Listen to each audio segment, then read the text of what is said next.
You see all the van life photos, you watch all the van tours, but do you wonder what this nomadic lifestyle is all about? Are you curious about life on the road? Social media calls it #vanlife. We call it home.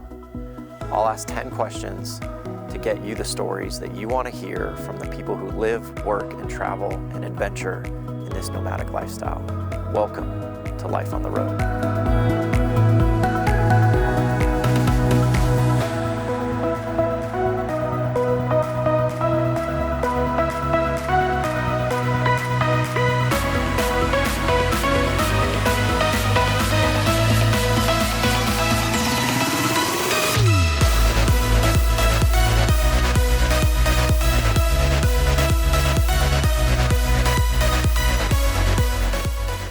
Sweet.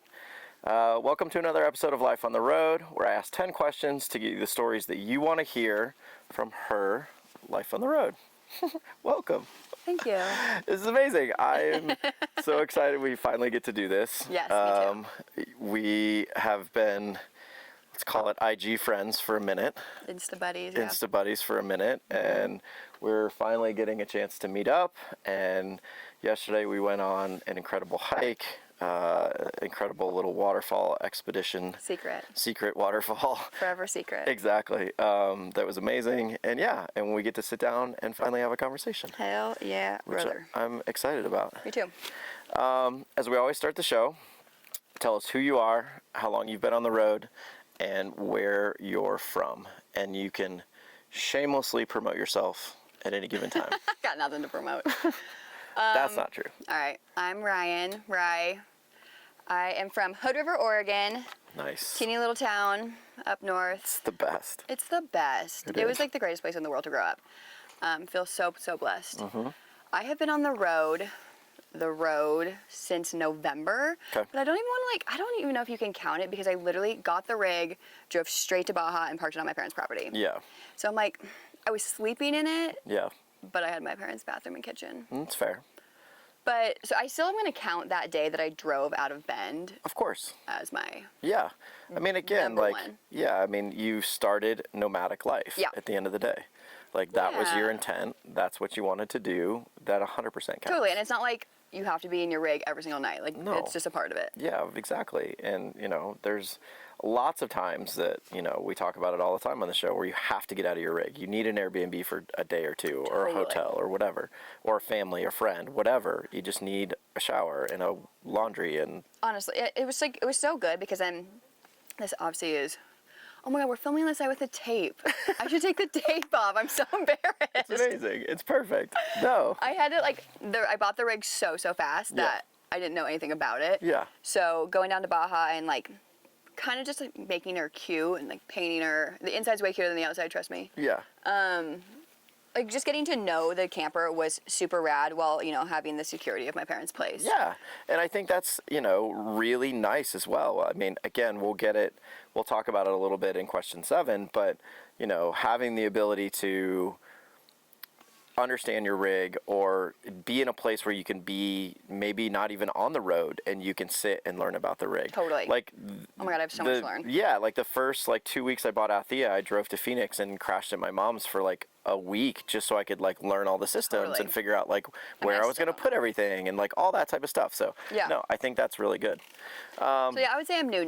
You're new. Yeah, that's okay. Which I'm stoked on. It's everything is brand new, but also I was sort of doing it out of my Subaru, and before that a Mini Cooper, which is insane. Yeah, you're not. So I knew the lifestyle. Yeah, exactly. You're not foreign to the concept of nomadic travel in other vehicles as well, which to me completely counts and is just as valuable as living in a rig of any kind. So I feel like they need an introduction. For sure. These are my children. Yes. Can the camera see Frank's? Yeah, for sure. Okay, well this is Penelope and this is Franklin, the loves of my life. Yes. We'll talk a lot about them. Yes, exactly. And then where can people find you on Instagram? Rye.roams. Yes. That is me. We will post this here somewhere. Exactly. Right there. We'll do it right there where our fingers were. Question number 1. What was the beginning moment, cause, or inspiration to live your life on the road? Okay, I actually have thought about this. I'm like, how long do I want to make this? We like long answers. Okay, cool. going back to like the Subaru Mini Cooper days, I had an ex-boyfriend where we worked ski towns. Yeah. So we basically, the season would end and had like forced vacation. Yeah. And we were over in Telluride and we were just like, well, you know, let's go get some warmth. So we drive out to Moab and then it was in that moment where I was like, holy shit, this is all I want to do with my life. It's just be camping, you know, like figuring out all the weird little odds and ends that go along with being on the road. Like I loved it so much, and I truly didn't. I thought skiing was my whole world. Yeah. Until I hit the road. Yeah. But those were only like 2 months, you know. Yeah.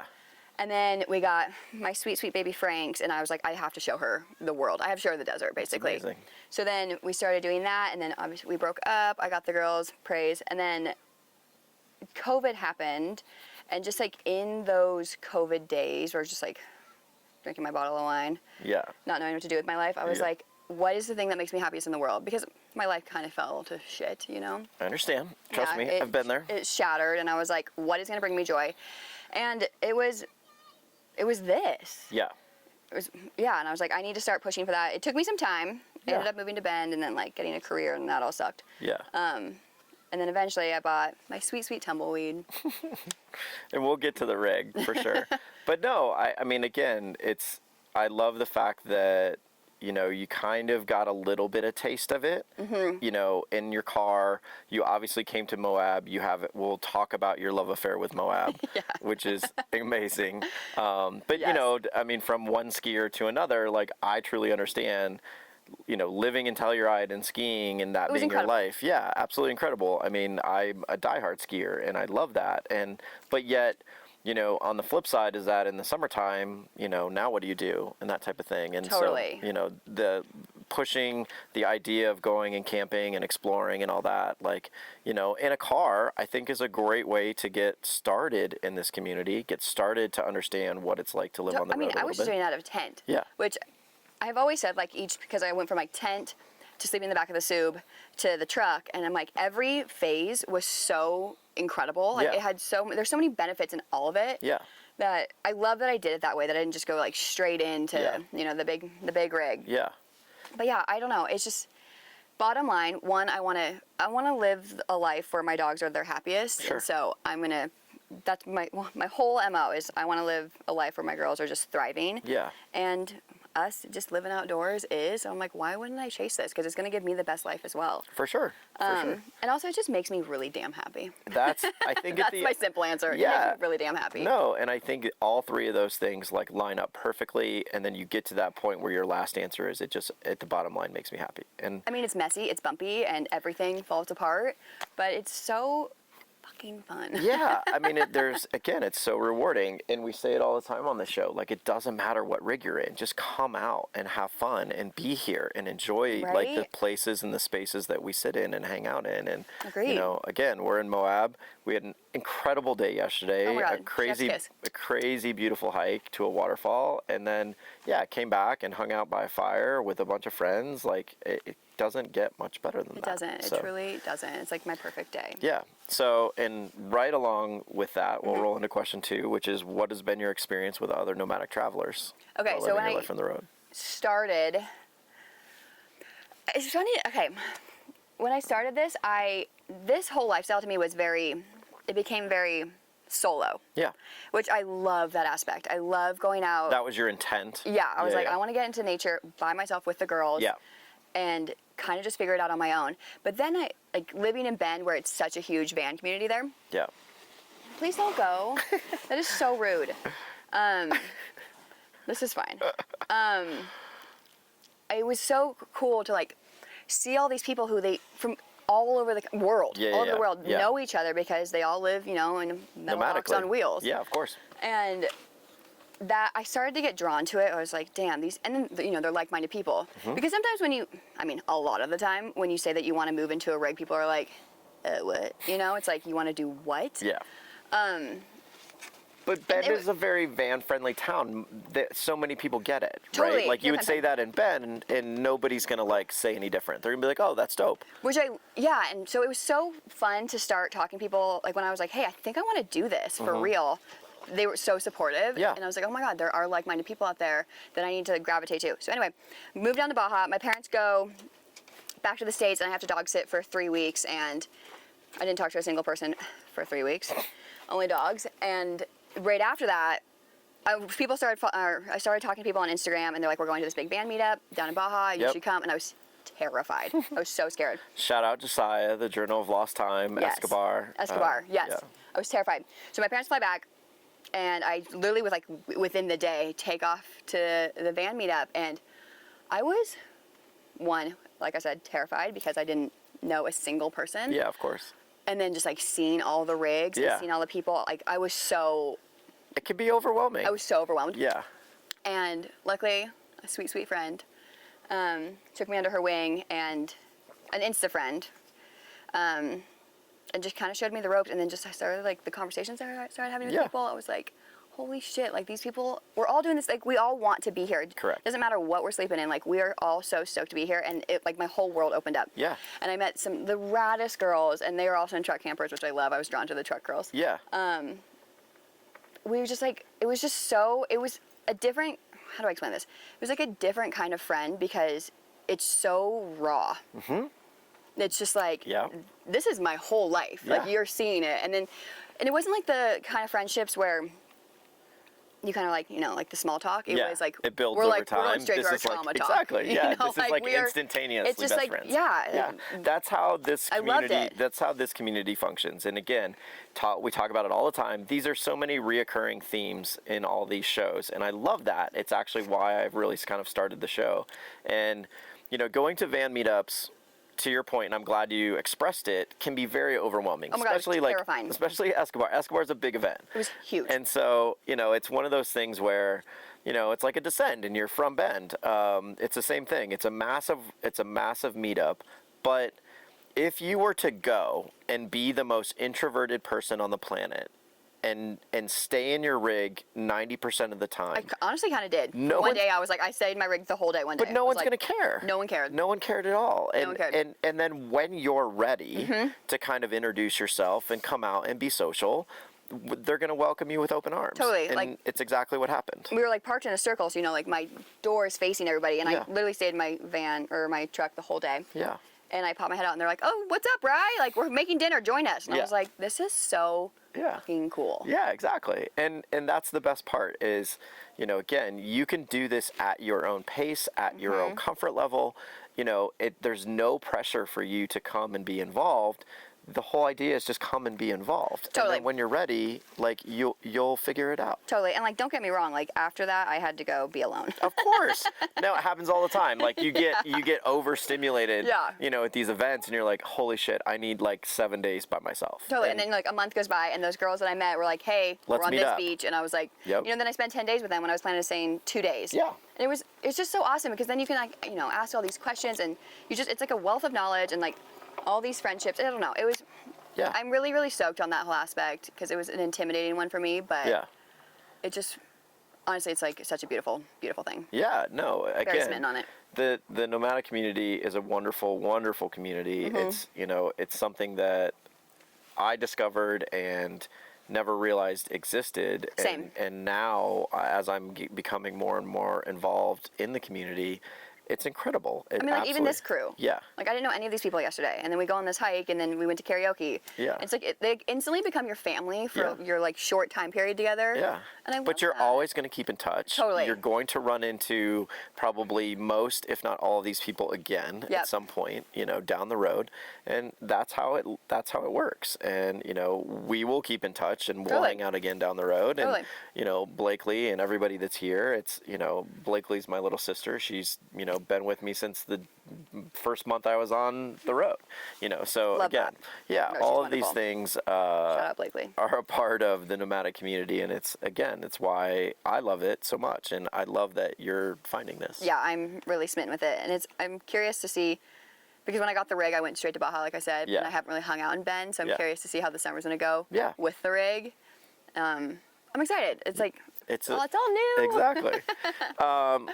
Question number 3, what has been your biggest failure? What has been your biggest triumph while living your short period on the road? Okay. Come on, Triumph, okay, I should just straight up say, I did not do this by myself. I had an immense amount of help. Yeah. Like with the platform I had to build, with loading it, like I had so much help, but I addressed this on Insta, like I like okay, let me start again. My triumph is that I am out here by myself. Mm-hmm. I feel so empowered that I'm like, I want to go to this place in the middle of nowhere and I'm going to get my ass out there. Yeah. I love that shit. I love that, like, when you're driving up the Baja Peninsula by yourself and your fucking window breaks and I'm the one that I'm like, I got to get out in like my little, my bikini basically. And I'm like, this is so empowering. That to me, honestly, like driving up the Baja Peninsula by myself was hell yeah. Yeah. I mean, you haven't even gotten started. I mean, you've started to explore in Moab, and you love Moab, but like you're gonna get out into Wyoming and Montana and Idaho, and like literally the world is gonna open up, and it's gonna blow your mind. I know.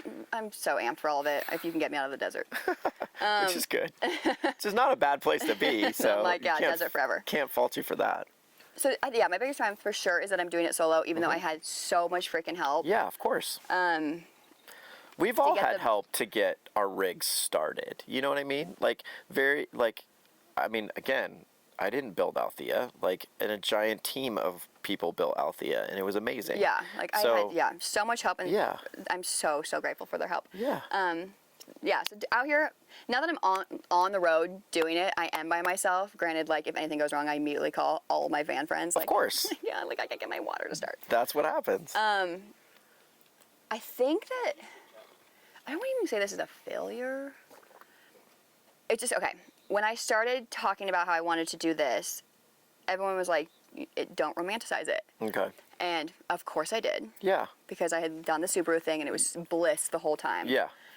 And now that I'm in the rig and literally everything fell apart. Yeah. I was just like, holy shit, am I the only one this is happening to? No. And then I posted that and everyone was like, no, sis, Exactly. welcome to van life. Yeah, so this is what happens. This is what happens. And I think that me not thinking that was a real thing might have been my failure, but in reality, I literally am holding on by Scotch tape. Yeah, but at the same time though, it is such a, it will become a triumph in the long run. Totally. You know what I mean? You doing this and working on this and doing all these things, is exactly what it will become. Absolutely. One of the best things that's ever happened. I mean, I've learned so much, and every single time I tape something together, Exactly. I'm like, yes. What's up, brother? What up? No, you're good. Come say goodbye. I know you guys are leaving. I'm not leaving yet. Oh, you're not leaving? Yeah, we are filming. So. Where are you going? Okay, right on. Today? Nice. Cool. Yeah. Cool. We'll come say goodbye Keep in a those minute. Crocs in 4-wheel drive. I'm leaving in probably an hour. Okay, you'll be good. No, and it's funny how many times people on the show, their failures become their triumphs. Oh yeah. And that's exactly what eventually will happen for you as well. And again, I love the realization that you were like, holy shit, everything's falling apart. Is this just me? No. Yeah. It was. And I think it's okay that you started out with the whole romantic idea of van life. I feel like the majority. That's still there. Of course. I mean, that's more. It's more that than the failure side. Yeah, for sure. And, or we wouldn't be doing this. Right. But at the same time, I think that's where a lot of people, or the majority people, start. Whether it's Instagram or whether it's somewhere else, Pinterest, I don't know. Wherever they're seeing these images that are, again, of the best parts of van life. Totally. It does form a romantic side of it. And 1000%. And so the reason why I started the show was to help shed some light on kind of maybe the real life side of it, the struggles, the heartache, the issues that we deal with, those things are very real. And to be honest, it's more than the romantic side. The romantic side's kind of always there, but this is our real life. Totally. Okay, I thought of another one. Okay. I was dating a guy when he was the help. He would help me do this. Shout out Ben. He, bless his heart, he helped me so much, and I'm so grateful, to the point where I was like, I don't need to learn this. Okay. These will come loose, didn't know how to tighten them. because he did it all. And so Yeah. when I was in Mexico and I was going to that band meetup, I had to like do all this stuff, and I Yeah. really started crying because I was like, why didn't I learn this? Like, Yeah, why yeah, did I yeah. let Ben do everything? Yeah. And I was so mad at myself at that moment. So now I'm like, if it breaks, I'm learning. Of I'm course. doing it. Yeah. This is me, because this is literally my house. Yeah. And then every time I fix something, I'm like, fuck yeah, right. Exactly. So No, I think it's a great, like, something to, again, we'll get to your piece of advice, but it's a small little piece of advice for people thinking about getting on the road, is really truly understand your rig, understand the systems, understand how I'm things still work. very much learning. No, of Holy course, shit. and you're gonna keep learning. Like, again, I've been on the road now a year, and I still am figuring stuff out about Althea, and so it's one of those things where it's gonna be a constant learning process. But do your best to understand Totally. what your systems are. If something goes wrong, how to identify the problem, and then you can start to look for solutions Yep, at the end of the day. 1000%. So, I love it. Yeah. Question 4. Yes. Did you start your life on the road as a single person? What is it like living on the road as a single person? Shout out Ben again. We were dating. He doesn't believe I'm going to say any of this. We were dating, drove to Baja. He drove down with me. We ended up breaking up when I was in Baja. Yep. And while I was there, I had absolutely no desire to date anyone. Sure. And I was kind of excited. I'm like, I get to be this single girl on the road doing it, because that's how I always pictured it in my head, that Yeah. I would be doing this solo. Yeah. Granted, when I came back to Ben, we started talking again. So he is back in my life, There and you we go. are figuring it out. Nice. Slow and steady. Of course. He is such a wonderful person. Perfect. But if we wouldn't have started talking again, I can promise you that, like, there's no way in hell I would have dated. Yeah. I did download an app when I was down in Baja, and it was located in Bend. Yeah. Like I said, a van life community, and all the conversations were just like, oh, you live in your truck? That's so sick. And Yeah. I was just like, ugh. And then I'm like, are you gonna come home to my truck? Yeah. Like, I don't know. I was just like, this, I immediately deleted it. I was like, this is not for me. Yeah. And so I don't really know what it'd be like to date Yeah. while living in the truck, especially Yeah. with 2 dogs. I think dating with dogs is hard enough. Yeah, for sure. So yeah, I don't really have an answer. Ben and I do eventually want to hit the road together, and Nice. we're very adamant that we'll have our own rigs. Okay. Individually owned rigs. Yeah. He has a van. He used to do it. Yeah. So he'll still have his, like, we'll like sleep with each other. Of like, course. We'll Yeah. stay the night at each other's houses. Yeah. But it just makes more sense. But we've done time in this together, and It's hard. It's not he's easy. 6'3". Like, I have no idea if that's how tall he is. That's funny. He's 6'9". He's like the tallest guy ever. It was just a lot. It was like a lot of bodies. But Of at the same course. time, it's, We've actually talked about it a lot on the show with answers, and either couples or even single people, and said actually I think somebody gave the advice. I don't know who it was, so I apologize who I'm not crediting here, but she gave a very interesting piece of advice and said if you come together while on the road, it's nice to have 2 separate rigs. If you're in a relationship and you choose to get on the road, that you design a rig together. To me, Yes. that made sense. Like, Yeah. if you're designing it, knowing that both of you are going to be in it at the same time, that makes perfect sense to me. yeah. But if you're going to be on the road and you had a relationship or you met on the road and you're getting started on the road, like, having 2 separate rigs is really great. Yeah, it will be, yeah, agreed. It will be a blessing that we'll have our own Yeah, space. spaces. Exactly. And the thing is, like, I am wildly independent. And so the idea of me being like, I need to go to the desert alone for a by little myself, bit. Like, yeah. that's literally what I'm doing right now. I'm like Yeah. alone in the desert, which is something that we are learning. Yeah. I need this alone time. Of course. If he That's lived in there, important. like, where the hell is he gonna go? Right, exactly. So, question 5, Yes. where's the best place or craziest place you've had sex during your life on the road? It's been November and we broke up for a while. Yeah. I mean, you could roll back to even the Subi days, so. I'm like thinking, I'm like in college all of a sudden. Okay. Yeah. I mean, I know there's some This dope is gonna be spots way around too much information, I but know I'm- there's some dope spots around Telluride, so. I had a house then. Yeah, but you did roam around in your rig or in your van or your car. But you came here. Yes. Okay. Yeah. This is gonna be too much information. My camper doesn't fit my rig that well. And she's a little top heavy. Yeah. So if you were bye Andrew. Bye, Andrew. The rig really shakes. Yeah. It's making me sound like I have aggressive sex. No. Althea does too. Like to the point where I'm like, things are gonna break. Yeah. And so I don't really like to have sex in the rig. Yeah. So there's a lot of like tailgate. I guess. Hell yes. And when our first night in Baja, we, we're shotgunning our beers and like hooting and hollering under the moon because we were so excited to be there. Yeah. And then, just next to the car. Yeah. But I don't feel like that's crazy. No, then again, but like, it's Ben and I hung out, Baja on the beach is pretty epic. So it was a really fun night. You can't go wrong with that. So I get it. I don't know, a lot of outdoor sex. Yeah, that's why we live this way. Yeah, a lot of outdoor it's like to be outside. So I love that. It's making me sound like I'm like banging all the time. No, well, Girl is not. It's all good.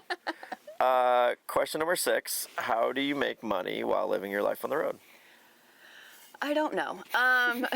Someone hire me, please. An honest answer. Someone hire me. I am living off currently. Okay, like I said, I went straight down to Baja. I didn't have any expenses then. Yeah. Other than my car payment. Yeah. Which is not that much. So right now I'm living off savings, but I'm gonna do seasonal work. Yeah.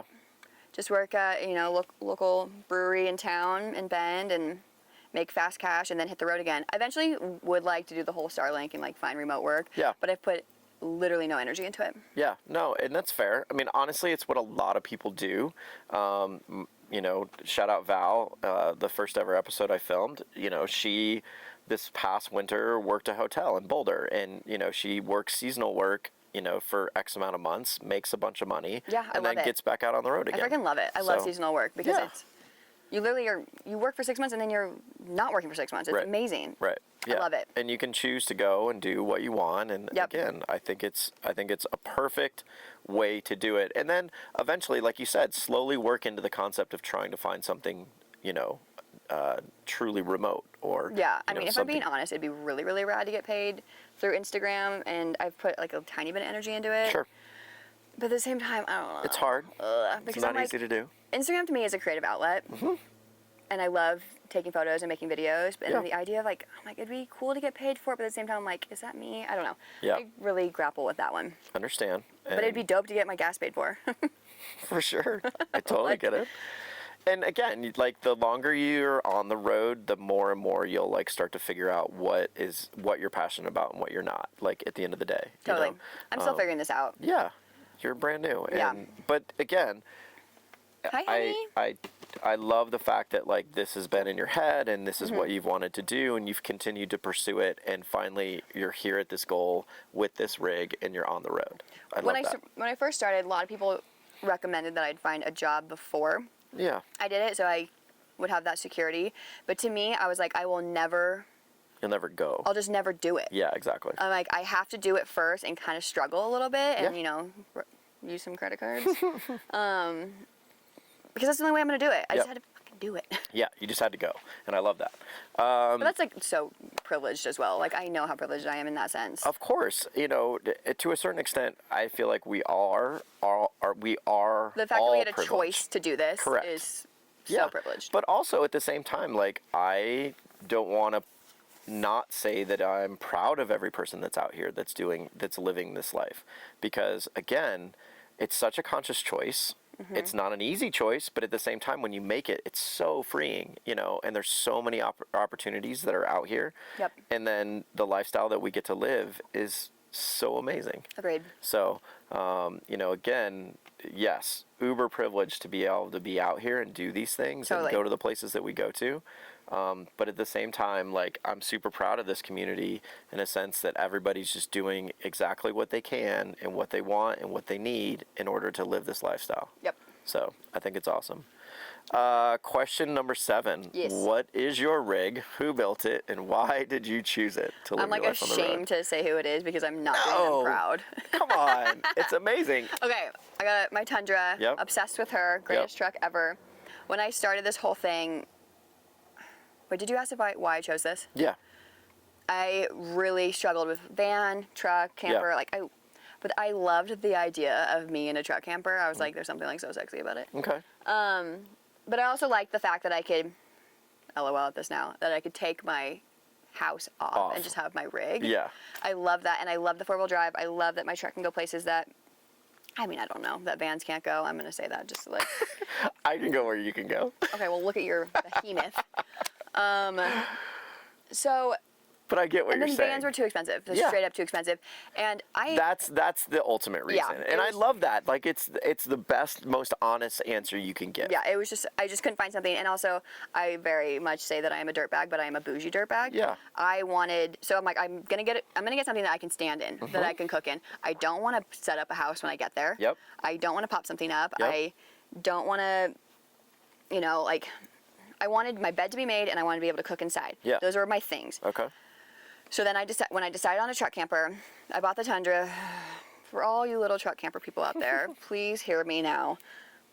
Do your research on a truck's payload. Yeah. I was going 100% off engine. Yeah. Toyotas last for freaking ever. Yep. And this Tundra was really affordable, and so Yep. I was like, game changer. I'm getting a Tundra. Tundras are known for pulling, not carrying. Correct. I did not know that.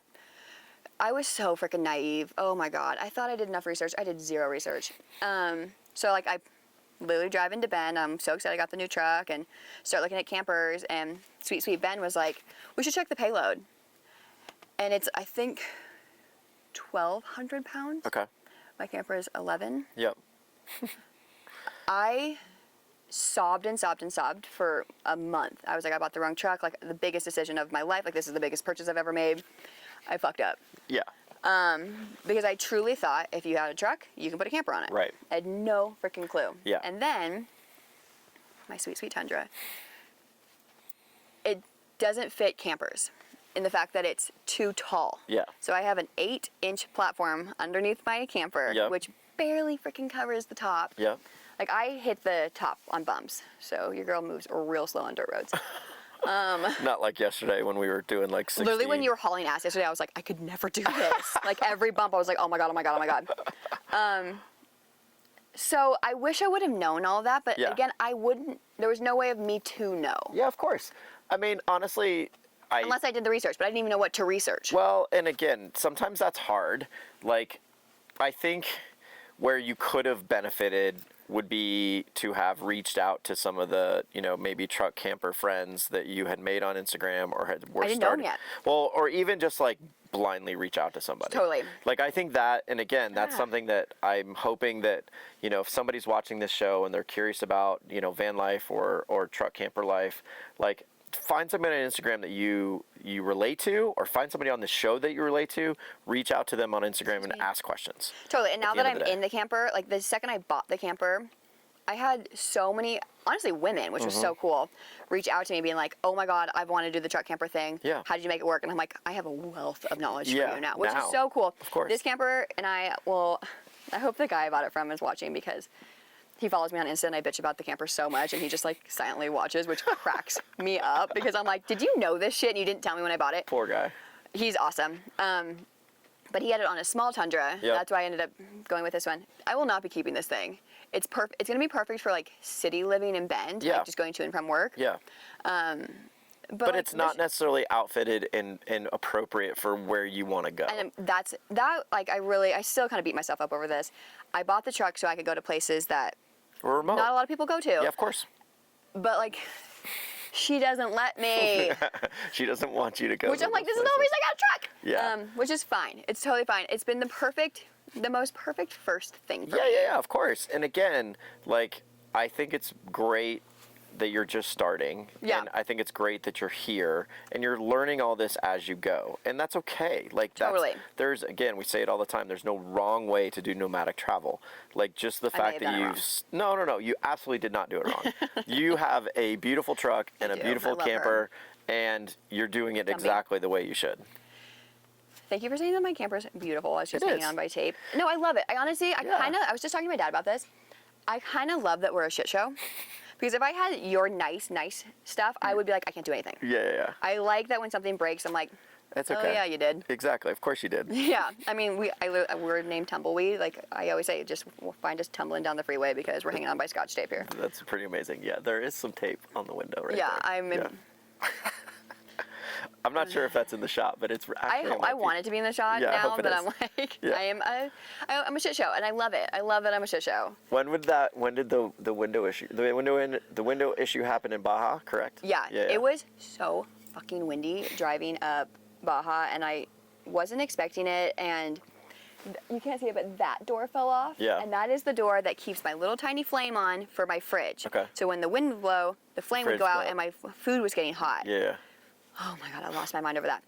And the window itself isn't broken, thank God. It's the latch. Yeah. That thing broke off, and so it was flap. And so oh my God, you go through these checkpoints in Baja, where like military, and they're so scary with their big guns and their helmets. They started cracking up at my tape job. I literally like want you to like flash a picture right here of how bad it was. Perfect. They were cracking up, and I was just they didn't even want to search my stuff because they were just like laughing at the outside of your rig. You need to get back to your country. That's hilarious. So now I have the tape on there because my mom and I made this little whatever. It holds the window shut, but when it's windy, from the inside. Yeah, from the inside. When it's windy, it does like ding ding ding, and I cannot stand that sound. So. Also, I'm like, hey, Gorilla Tape, sponsor your girl. Because I'm using a lot of it. It's amazing. I love it.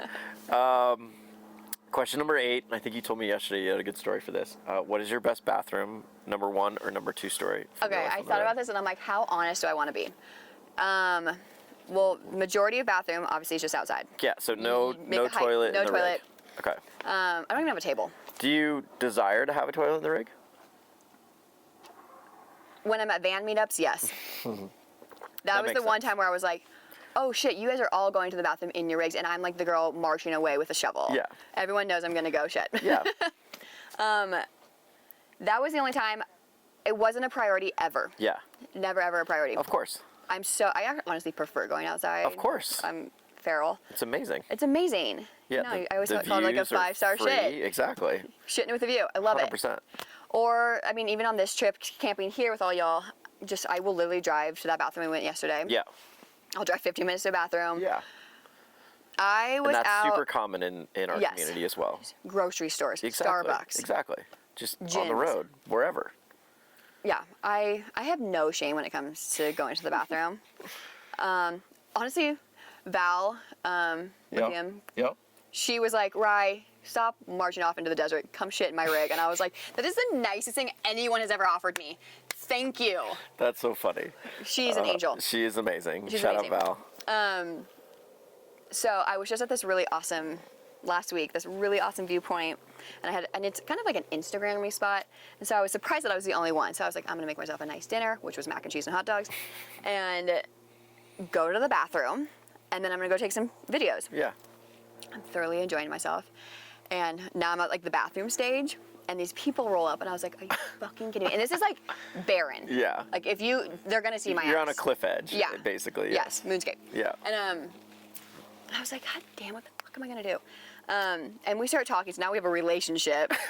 I was like, the whole time I'm like, and so I straight up shit in a dog bag in my camper. That's okay. While making eye contact with my dogs. There you go. I was like, am I at this level in my life? I'm a 33-year-old woman shitting into a doggy bag. Yep. And I'm sure other people have done it, but I told Ben, and he's like, he lived on the road for 2 years. He's like, yeah, I've never done that. Welcome to van life. I know. I was cracking up. I was like, if they come over here and knock on my door, I have a little tiny window where I like was looking out of, basically. I was like, they're going to see me shitting. Yeah. And then you like tie it up, and you're like, well, now I have my... I laughed so hard at myself. Like, what was yesterday? We had a conversation. Andrew was like, don't touch that bag on the front of my rig, because that's my shit, not my dog shit. He's like, I double bagged it, and I was like, oh, double bagging it might have been good. I mean, again, this is a part of our community. This is what happens. Like, there's so many, stories of people shitting in bags. Like, it is what it is. Honestly, it's like, sorry, I totally interrupted you. No, you're When fine. you meet somebody, you kind of immediately start talking about shit. Yes. Well, again, the running joke in van life, I feel like, is you're not a true van lifer till you've had pee on your floor. Like, it is what it is. I have 100% peed on my floor. Yeah, 100%. It was, shout out to Val again, when I was at that van meetup, she's like, Ryan, I have an empty Clorox bottle. Yeah. She's like, you should have this as your bathroom. And I was like, oh my God, thank you. And then the first time trying to pee in it, everywhere. And I'm like wiping up my pee off my floor. Of course. I was laughing at myself. It's just like, this is it. Like, this is just life, This baby. is what happens. This is it. Living on the road. Yeah, exactly. No shame at all. And everybody understands it. We all get it. It's a running joke. It's like we can all appreciate it because we've all been there. I mean, I have a composting toilet. Like, changing the pee jug every once in a while. Nobody likes a bragger, but okay. Yeah, I hear you, right? But it's one of those things where, like, it's rad as hell. every once in a while, like, I totally forget to, like, even think about how full it's getting. And then I go to, like, dump it. And I'm like, holy shit, it is going to overflow. It's It's happened multiple times. Like, it is what you're it is. walking out of it down the hallway in the van, and I'm like, don't fucking spill it. And then, of course, shit goes. I know. Watching my friends walk everywhere. away with their pee jug, I'm like, taking your pee for a walk. Exactly. You're gonna go dump it. At least we're like trying to dump it out, away from our friends and away from our rigs. But honestly, like the short time that I've actually been in the rig on the road, and not my parents, I'm like, van life to me is figuring out where I'm going to go to the bathroom and where I'm going to throw away my trash. Yeah. I mean, those are two massive things that we think about all the time. I'll add where you're going to sleep at night. I'll add, where you're going to get That's food. actually number one. Food's pretty easy, for the most part. But, like, where you're going to sleep. I don't have a freezer. Where you're going to throw your trash away. And then, where you're going to, go to the bathroom. Yep. Yeah. Those are three big things. I literally will be like, if I'm driving out into the middle of nowhere, I'm like, oh, well, I'd go to the bathroom in the middle of nowhere. Yeah. When I see bathrooms at campgrounds, I'm like, noted, there's a bathroom. Like, it's on my radar now, which is so funny to me. I scour for spots to, like, dump trash. Totally. Like, as you're driving, you're like, oh, dumpster. A dumpster. I think I can use that. Yeah. Like, I'm, that looks like a dumpster I can use, or, I can dispose of my trash here, or whatever. Yeah. All these things get, like, mentally put in the back of your head now as you're traveling. Right, and it's like nothing you would ever think about living in a house. I have so many, like, well-noted gas stations across the country, across the West now, that I'm like, okay, I can go here and they have water, they have trash, I can dispose of stuff. Like, it's perfect. I know. Yeah. Question number 9, what has been the happiest and hardest moments while living your life on the road? Okay. I'll start with hardest. Okay. Like I said, Benjamin helped me so much with the rig that when we ended things, which is really ironic because I was like, I'm doing this by myself. When we ended things, I was like, oh shit, I'm officially by myself. Like, I have to figure this stuff out on my own. Yeah. And that scared the shit out of me. Of course. And that's, watch out for my dog. Yeah, exactly. Are we good? Yeah, he's good. I don't know where the hell he's going. I'm like, what kind of rig is that? Oh, I see. A big toe behind. Frank's so cute. Yeah. So that like really scared me, even though I was excited, but I was terrified. And also in that moment, I was like, it would have been so much easier to have a van because having 2 moving parts is hard. Yeah, of course. It brings me intense anxiety. It's another level of things to worry about. Yes. It's 2 things to worry about instead of 1. Exactly. Yeah. And like I'm pushing my payload, like my sweet Humvee, like. Yeah. I'm terrified all the time. What was the other question? What was the best?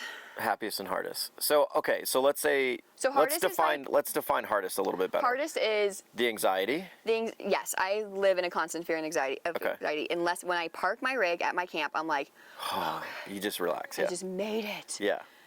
And also just figuring it out. Yeah. Like it's just hard shit. Everyone's like, use YouTube, and I'm like, I refuse. Yeah. But even like researching and learning on YouTube, there's very little information, I think, in terms of like what it's actually like to live on the road. Totally. So finding that information is hard. You really just have to come experience it. And again, exactly why I started the show. I'm hoping the show sheds a little bit of light on some of that. And again, I love when people express how hard it is. It's hard. I cry a lot. There's a lot of tears behind that wheel. Like, yeah. Also, I'm just crying, Ryan, so I cry all the time. But, like,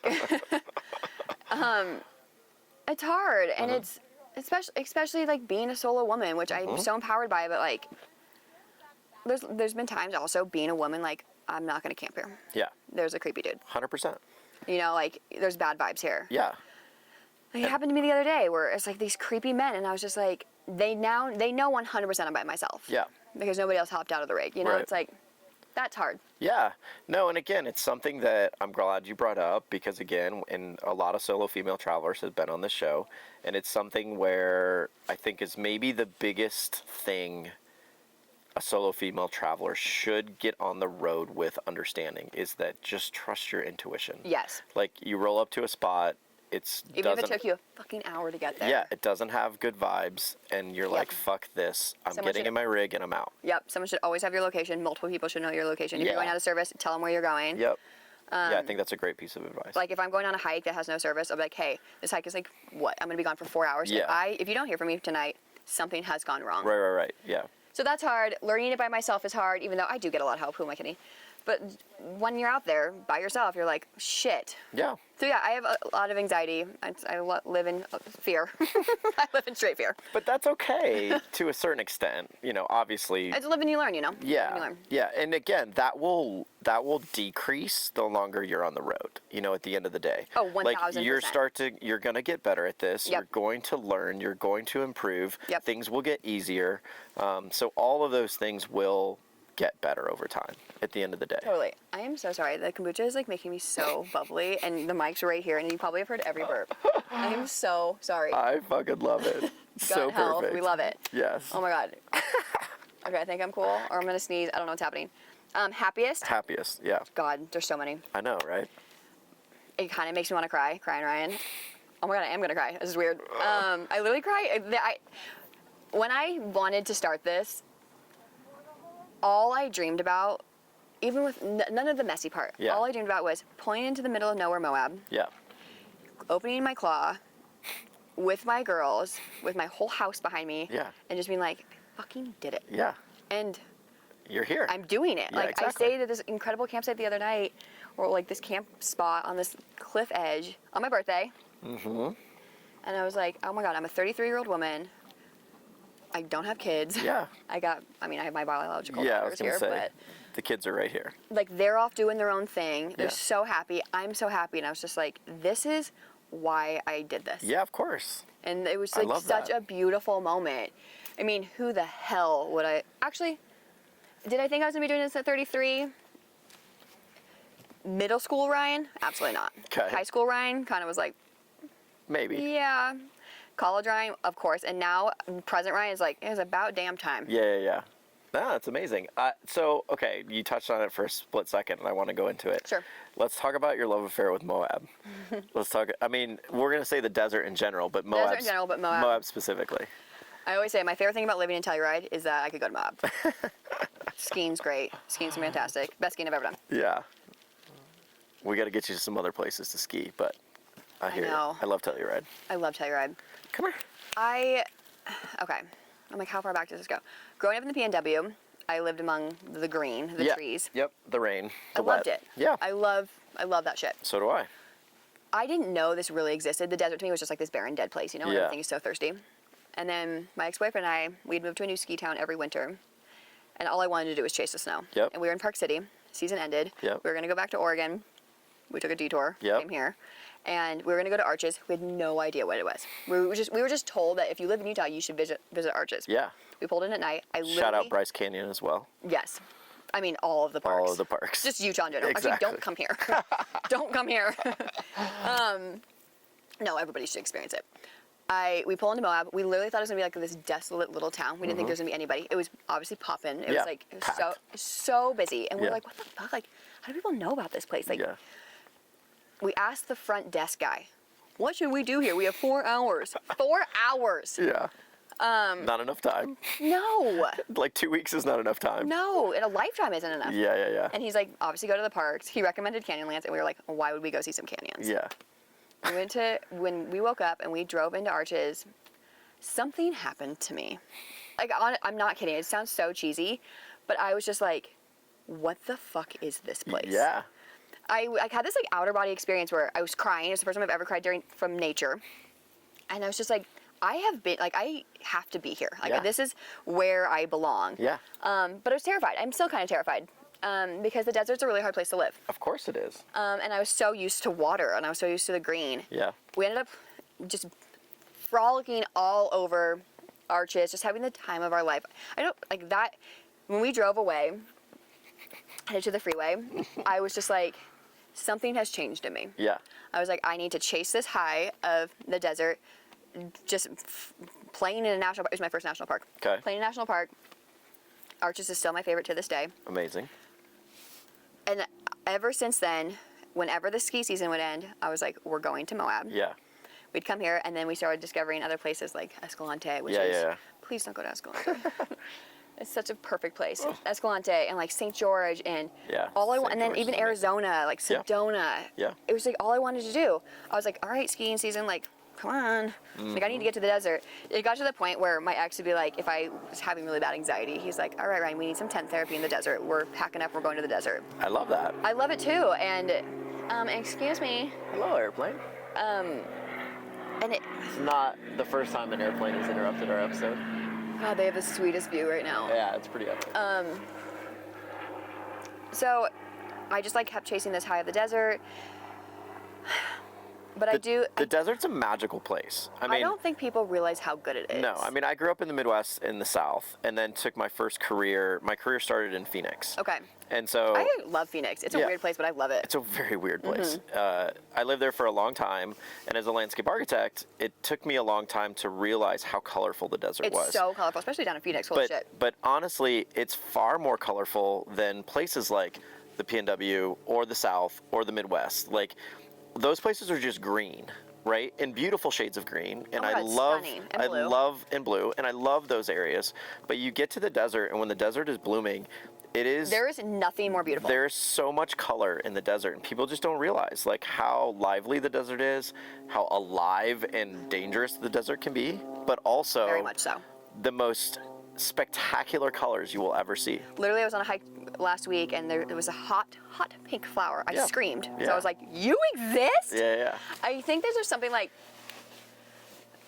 I love the fact like all these colorful flowers and plants, like, I'm always like so proud. Yeah, they thrive in this environment. Here. Yeah, exactly. You get one rain. Yeah, and you're good for a very long time. Cactuses are like, I wave to them, which is weird. Like, I'm just like I love cactuses so much. Yeah. I don't know. I just feel like my mom is the raddest person. This is such a weird tangent. No. My mom is the raddest person that I know, and I definitely get my carefree adventure side from her. Okay. And when shout out mom. Best human in the world. When she started chasing the skiing dream and left, what am I trying to say? Left Washington to go to Snowbird. Okay. She did the same thing where she started going to the desert, and she was just like the naked girl in the Virgin River in Zion. Amazing. And she felt the exact same way. When I told her, I was like, I went to Arches, like I've had this weird out-of-body experience. She was like, as did I, as if we have lived there before. And I was like, what? Yes. So it's like, I don't know, there's just something so special about this place. And it's funny, when I told my parents that I wanted to live on the road, they were like, could we get like a grandkid? And like maybe buy a house, like set down roots. And I was like, I don't know where I want my roots to be. Yeah. So I need to get on the road and figure it out. First stop, obviously I come to Moab, and this is where I want to be. Yeah. So I'm telling you now, I'm putting it into the universe. I will be living here next year at this time. There you go. Just for a season. I got to get it out of my system, hopefully a lifetime. Yeah.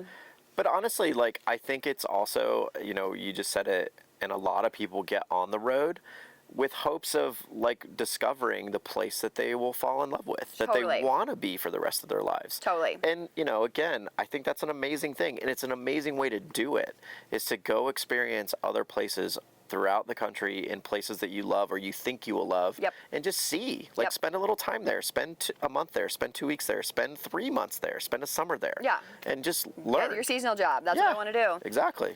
But yeah, there's something so special about this place in general, and everyone's like, you want to go to Moab? It's so busy. And I'm like, I kind of like that aspect of it. I like that there's a nightlife, and I like that there's like a coffee shop there's you stuff can go to work do. in. Yeah. But then you can, drive 30 minutes and you're on a cliff. In the middle of nowhere. In the middle of nowhere, and you're the only person. You know, it's like. Yeah.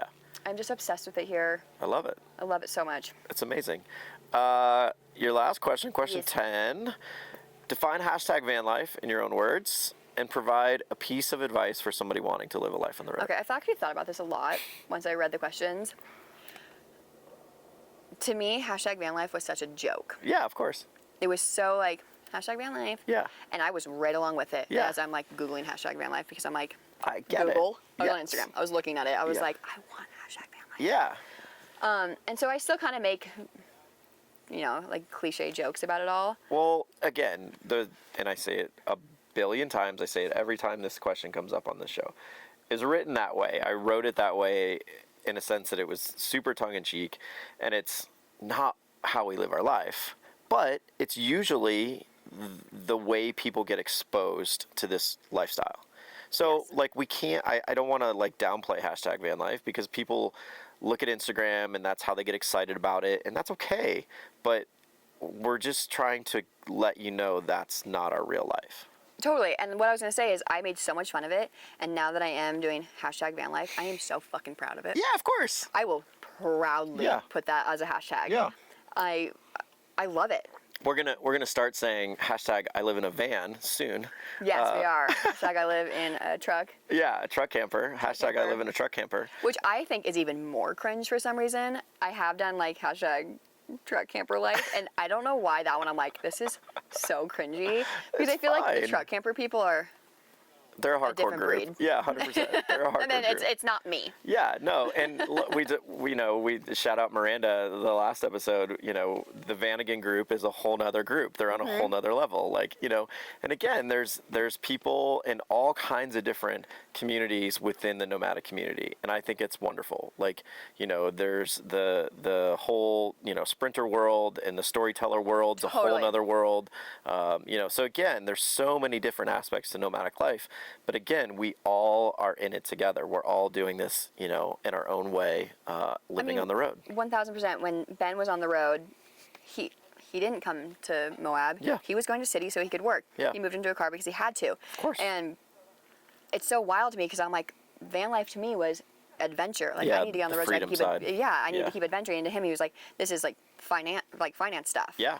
Which, granted, he loved it, and there was some adventure to it, but I'm like, whoa, it's just so different than like why I'm doing it. And that's okay. Which is cool. Yeah, exactly. It's so cool. There's no, again, we say it all the time, there's no wrong way to do this. Yeah. Yeah, it's whatever fits you, and it's why you want to do it. Yeah. Whatever your reasons are your reasons, and we're just excited the fact that you're out here doing it. Totally. At the end of the day. And now give a piece of advice for somebody wanting to live on the road. Cool. You are a great listener. She's like, I'm finding shape. Yeah, she's like, I'm like, who raised you? Advice. It's so simple. It's just fucking do it. Yeah. Stop thinking about it. Yeah. When I thought about it, I'm not kidding, for 8 years. Okay. It took me 8 years to put it in motion. And I was scared. I kept coming up with excuses. Yeah. Over and over and over again. And then the day that I was like, I'm going to clean up my Subaru, take my shit out of my Subaru so I can hopefully trade in, which did not happen. Where are you going, Pen? Yeah, sis. Like, taking my stuff out of my Subaru, I was like, it was simple as that. And then that got the ball rolling. And I was just like, oh my God, I just had to fucking do it. You just had to start. Yeah. I'm cussing so much. No. I had to just do it. And now I'm here with you. Yeah. Like, I would never expect that this was ever going to happen. Of course. But again. Which is so rad. But the best part is you took that initial step. You know, Exactly. like I remember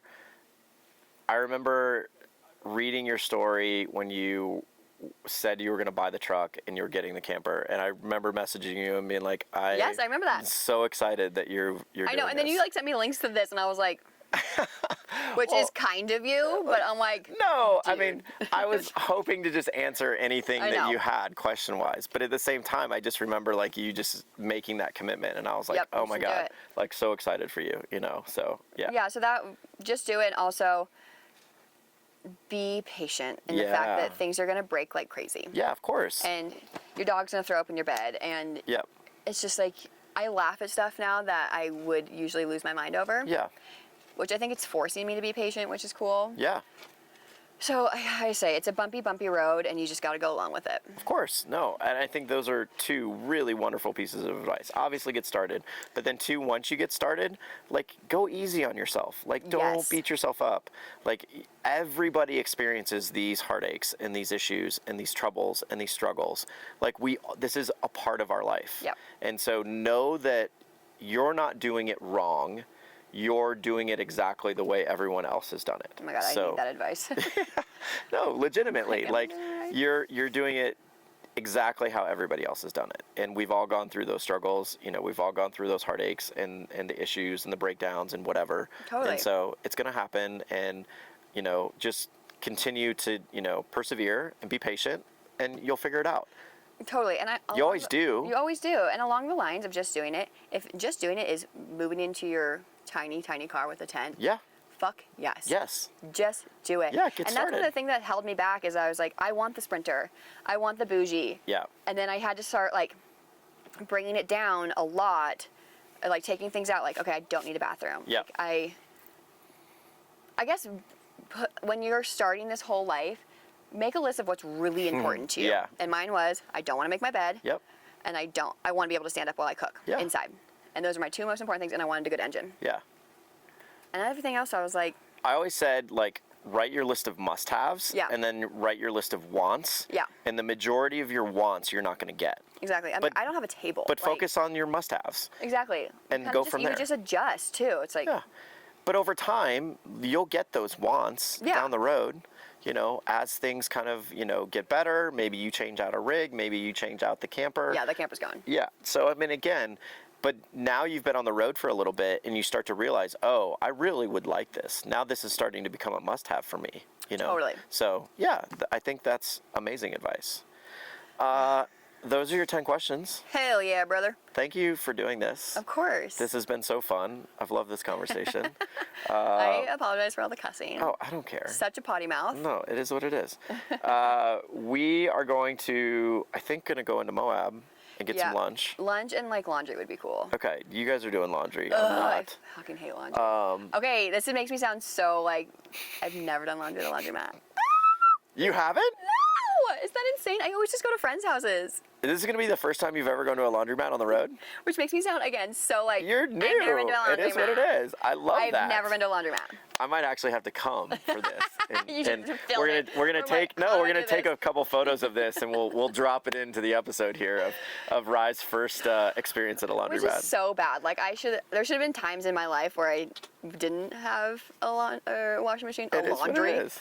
It is what it is. I absolutely love it. As we're watching. I know. I'm like, I've never seen it actually be done. Oh yeah, no, that's pretty. It's a tent. A little rooftop tent camper like going down. We're just staring at it. All right. So yeah, we're gonna get out of here, go get some lunch, go watch Rye do laundry. Riveting stuff. Riveting stuff, exactly. I honestly don't even want to do it. That sounds like a suck. I almost brought my hiking clothes into the shower last night. I was like, this is gonna work. Nice. Yeah, check out the Instagram as Rye took a shower in Althea and got to blow dry her hair, which was amazing. Glowing. Exactly. We're going to get out of here. Thank you for watching. Please like and subscribe the channel, and we will see you guys on the next episode. So, cheers. Bye. And then just got exhausted and was like, okay, I'm done.